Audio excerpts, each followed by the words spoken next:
ಕಾವೇರಿ ಅಂದ್ರೆ silicon city ಮಂದಿಯ ಜೀವಜಲ. ಇದೇ ನೀರು ಇವತ್ತಿನಿಂದ 3 ದಿನ ಬೆಂಗಳೂರು ಮಂದಿಗೆ ಸಿಗೋದಿಲ್ಲ.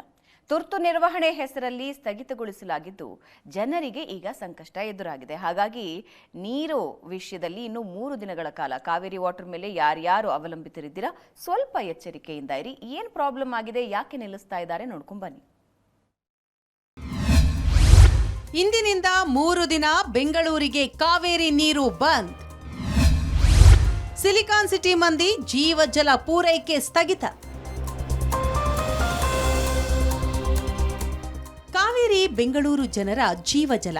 1 ದಿನ ನೀರು ಬಂದಿಲ್ಲ ಅಂದ್ರೇನೆ ಸಿಲಿಕಾನ್ ಸಿಟಿ ಮಂದಿಗೆ ಸಂಕಷ್ಟ ಎದುರಾಗುತ್ತೆ.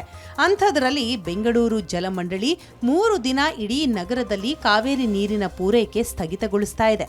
ಇಂದಿನಿಂದ ಬುಧವಾರದವರೆಗೆ ಕುಡಿಯೋ ನೀರು ಬಂದ್ ಆಗಲಿದೆ.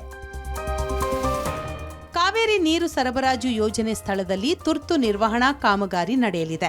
ಬೆಂಗಳೂರಿಗೆ ಯಾವುದೇ ಅಡ್ಡಿ ಇಲ್ಲದೆ ನಿರಂತರ ನೀರು ಸರಬರಾಜಿಗೆ ಅಗತ್ಯ ವ್ಯವಸ್ಥೆ ಕಲ್ಪಿಸಲಾಗ್ತಾ ಇದೆ. ಇದರ ಕಾಮಗಾರಿ ಕಾರಣಕ್ಕೆ ನೀರು ಪೂರೈಕೆಯಲ್ಲಿ ವ್ಯತ್ಯಯವಾಗಲಿದೆ. ಕಾವೇರಿ 5ನೇ ಹಂತದಲ್ಲಿ ನಿನ್ನೆ ಮಧ್ಯರಾತ್ರಿಯಿಂದಲೇ ನೀರು ಪೂರೈಕೆ ನಿಂತಿದೆ. ಬುಧವಾರ ಮಧ್ಯಾಹ್ನ 1 ಗಂಟೆಯವರೆಗೆ ನೀರು ಬಂದ್ ಆಗಲಿದೆ.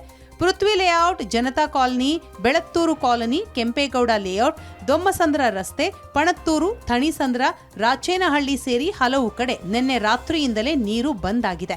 ಇನ್ನು ಕಾವೇರಿಯ 1ರಿಂದ 4ನೇ ಹಂತದವರೆಗೆ ನಾಳೆ ಬೆಳಿಗ್ಗೆ 6 ಗಂಟೆಯಿಂದ ಸೆಪ್ಟೆಂಬರ್ 17ರ ಬೆಳಿಗ್ಗೆ 6ರವರೆಗೆ ಸಂಪೂರ್ಣ ಸ್ಥಗಿತವಾಗಿದೆ. ಟ್ಯಾಂಕರ್ ಮೂಲಕ ಜಲಮಂಡಳಿ ನೀರು ಸಪ್ಲೈ. ಈಗಾಗಲೇ ಅಗತ್ಯವಾಗುವಷ್ಟು ನೀರು ಸಂಗ್ರಹಿಸಿಕೊಳ್ಳಿ ಅಂತ ಜಲಮಂಡಳಿ ಸೂಚನೆ ನೀಡಿದೆ. ಇದರ ಜೊತೆಗೆ 3 ದಿನ ಸಂಚಾರಿ ಕಾವೇರಿ ಯೋಜನೆಯ ಟ್ಯಾಂಕರ್ಗಳ ಮೂಲಕ ನೀರು ಸರಬರಾಜು ಸೇವೆ ನೀಡಲು ಜಲಮಂಡಳಿ ಮುಂದಾಗಿದೆ. ಏನೇ ಆದರೂ ಬೆಂಗಳೂರು ಮಂದಿಗೆ 3 ದಿನ ನೀರು ಇಲ್ಲದೆ ಪರದಾಟ ತಪ್ಪಿದ್ದಲ್ಲ. ಯಾರೂ ಕೂಡ ನೀರನ್ನು ವ್ಯರ್ಥ ಮಾಡದೆ ನೀರನ್ನು ಸಂಗ್ರಹಿಸಿಕೊಳ್ಳಲು BWSSBಯಿಂದ ಮನವಿ ಮಾಡಲಾಗ್ತಾ ಇದೆ. ಕ್ಯಾಮರಾ ಪರ್ಸನ್ ಯುಗಂಧರ್ ಜೊತೆ ನಟರಾಜ್, ಏಷ್ಯಾನೆಟ್ ಸುವರ್ಣ ನ್ಯೂಸ್, ಬೆಂಗಳೂರು.